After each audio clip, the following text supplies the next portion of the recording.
think that in this country 52% of the government research money on anything goes on the military. Bob Geldof raised £50 million in this country. That would buy you 2.5 Tornado aircraft, and we are buying 380 such aircraft for ourselves alone. Buy them? Yeah, why? Gotta protect this country, everyone. Rubbish, should probably do something better with it. We see things like riots as being almost a product of the nuclear age. I mean, obviously there were riots and disturbances before nuclear weapons existed, but it's part of the mentality of the system that we live under, that you can't spend money on deprived areas or generating employment or even prospects for young people. You're not spending money on the future. You're applying it all into weapons of destruction, which you claim you're not even going to use. Well, my hope is for the future is, right, is that I can see everybody get together and just doing everything together, you know what I mean, and just living in peace and harmony. I'm breaking down this racial barrier and all them kind of things. That's my side.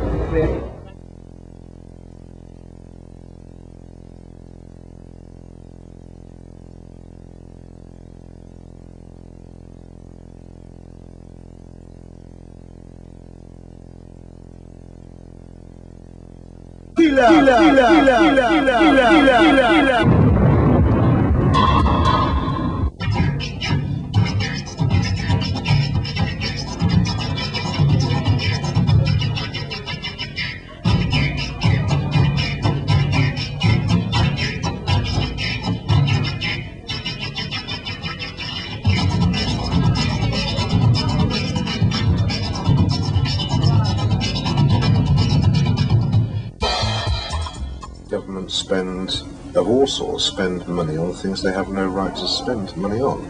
The one thing that is absolutely essential for a government to do is to protect its citizens from both within and without. That begins from the terrible assumption that we must have enemies. I would agree completely that it is the duty of a government and a local council to defend its citizens.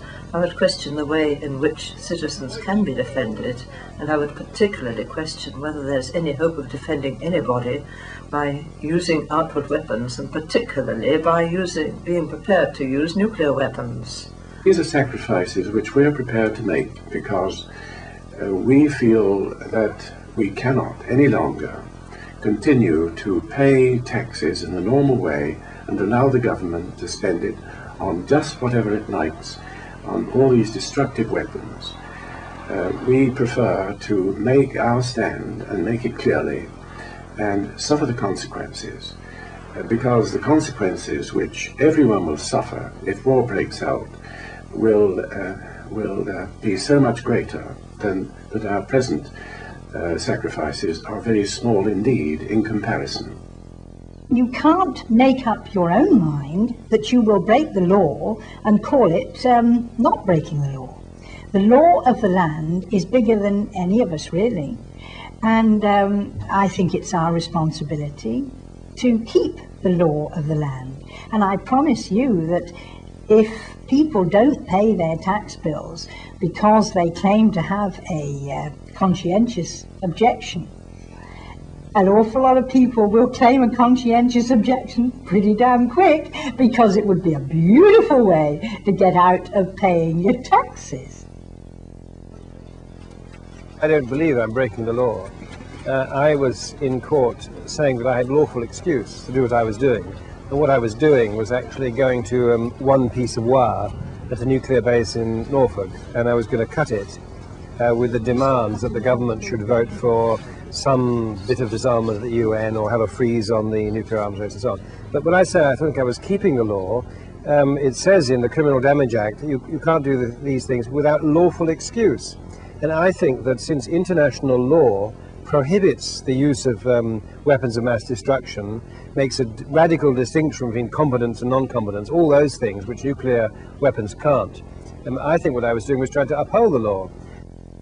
Well, of course you have to accept that there can be unjust laws, and that we have had unjust laws in the past, and that we might even have a lot of unjust laws today. I was in solitary in Risley for 5 weeks. The police and the DPP said in court that they had agreed to bail, only very reluctantly, and under pressure from on high, that was the way they put it, on humanitarian grounds. That was in February 85, and I was on this conspiracy charge until my trial in January 86. It cost the Manchester ratepayers £1 million, and they were up in arms about it.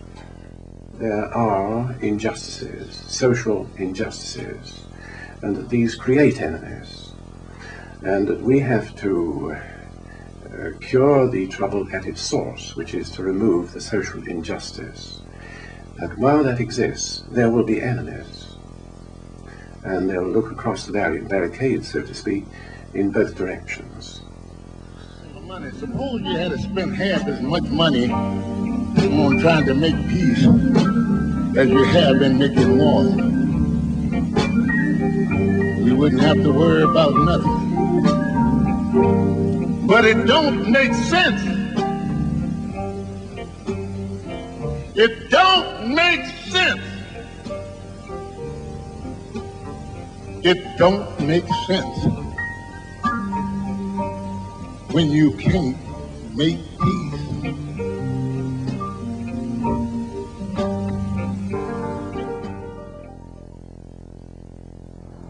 It's easier to symbolize war than peace, because peace is the culmination of a host of underlying factors, such as participation in the decision-making process and development in terms of jobs and housing.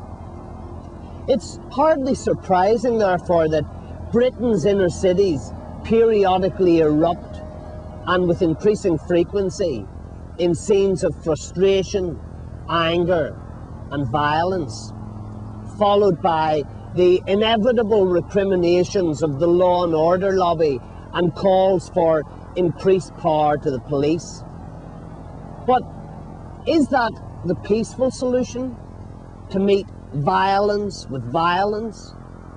Or is it not better to engage in a long-term but systematic commitment to rooting out injustice?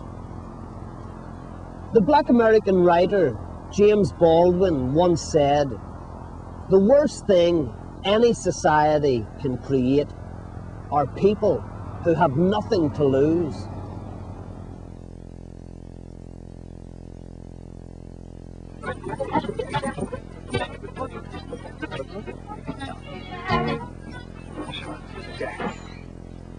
Why is PCL having so much opposition from the DTI?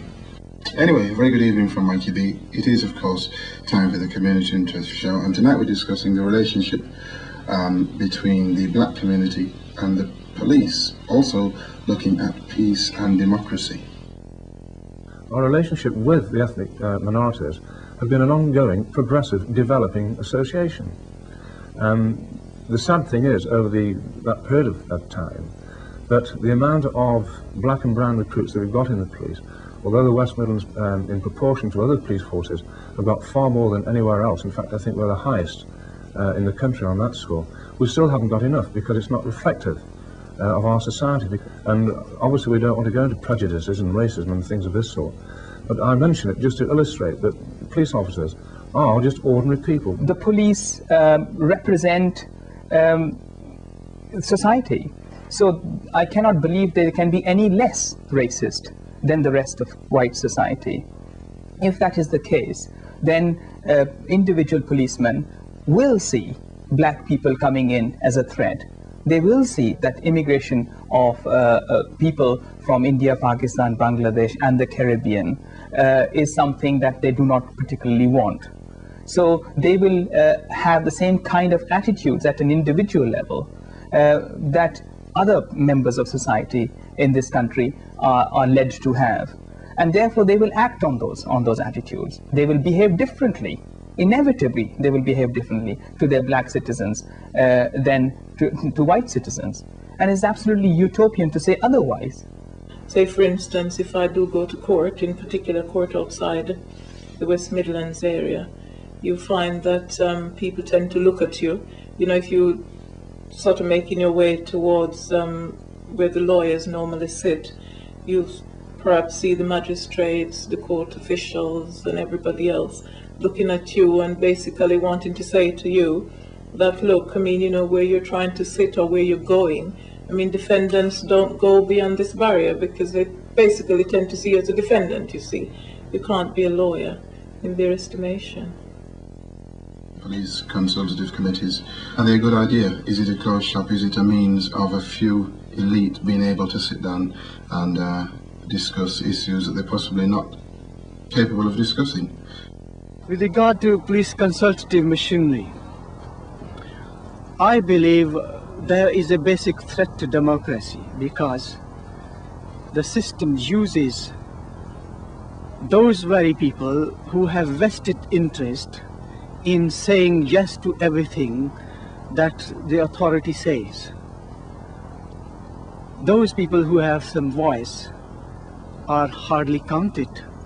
All the propaganda that's been going out about good relationship, it's rubbish. Even when Webb was there, brutality was still taking place in the community. And these Uncle Tom Blacks, who goes in these police liaison committee, it's just a bunch of informers. Technical term of calling them liaison committee, but they're technically informers that are, you know, working with the police to do the ears on the community, what kind of political mood the community is in. Because mainly what we have to look at is not the way they, you know, we have to look at the way they criminalize in our community. Brings me nicely into the subject of police recruits. Should we, the black community living in the West Midlands, get involved in the police? Should we join them? You cannot expect black people to jump up and offer themselves for the ranks of the police force. They are not going to be so easily seduced into the police force unless they can see that that police force represents their interests as much as the white interests, or at least represents the interests of all people alike. There ain't such thing as good relationship with the police.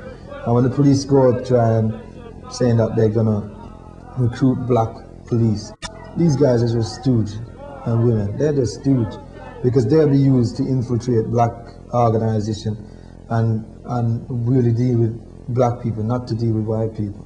And they're, you know, joining a police force which is repressive against their own people. They're not going to be loved by the people. Even if they recruit few more black people, I don't think they will solve the problem. I think what we should do is we should eradicate the racism in this country.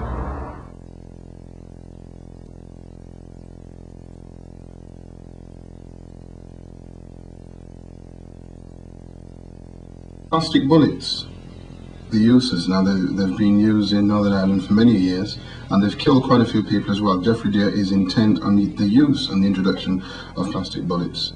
What do you think? In all the inquests into those deaths in Northern Ireland from the use of plastic bullets, in the majority of those inquests, the people who were killed or maimed by them were found innocent of rioting. A lot of people have said, no, you can't have it. No, you shouldn't have it, because the next step is lead bullets. Okay, if that's what they're saying, if this is our point of view, my question to them is simply, what is the alternative? Now, when it comes to racist attacks on black families, nothing much is done about it. But when it comes to organized protest, in which the youths of Handsworth ask for certain things, then they are given plastic bullets. If you don't see like top men who've got jobs and fully top men doing riots, they've got too much to lose, you see.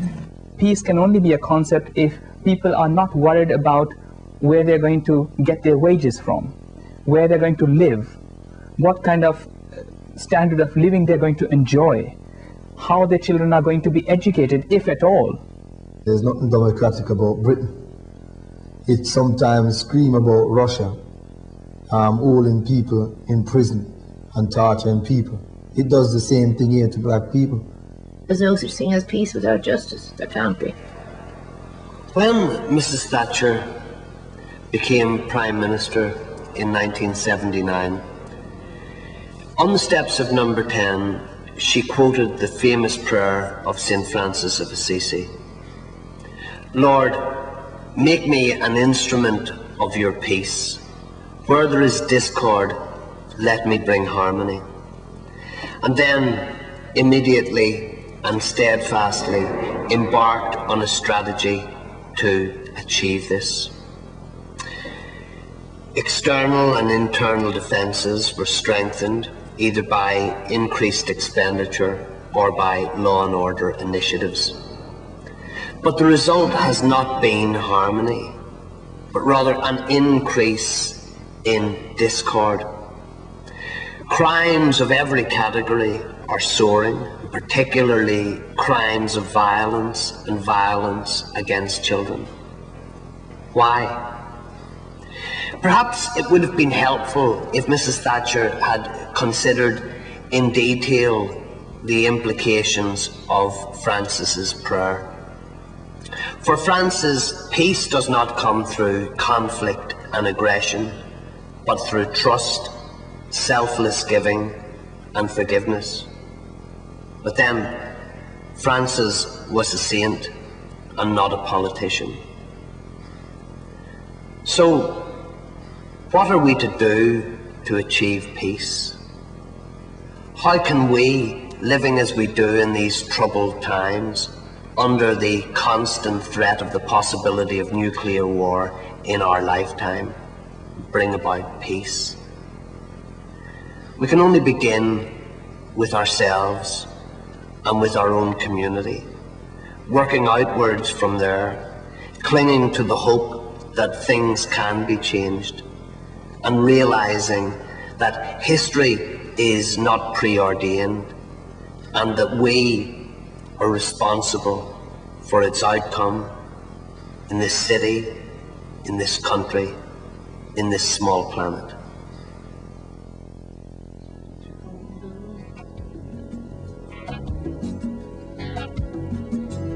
What you gonna do? Don't be no fool.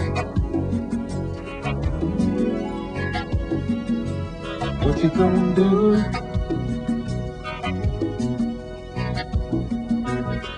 The third world say Western peace don't pay. Other people in the world, they have a right. In between East and West, wonder now which is best. Between the nuclear war, brother, both are dynamite.